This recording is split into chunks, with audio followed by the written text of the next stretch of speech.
পাবদা মাছ রান্না করব।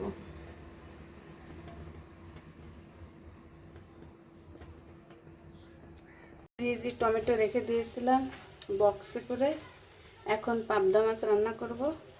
এখন আমি এই যে কড়াইতে দিয়ে দিচ্ছি, আরও দেব, আর এই যে পাবদা মাছ রান্না করব। কড়াইতে দিয়েছি টমেটো, এখানে আরও আছে, এগুলো ফ্রিজে রেখে দেবো। আর টমেটো থেকে পানি বেরোইছে,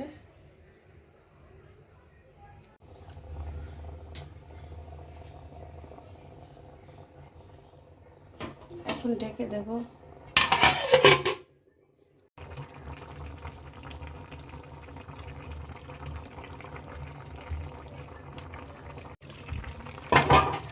তরকারি হয়ে গেছে, পাবদা মাছ টমেটো দিয়ে তরকারি।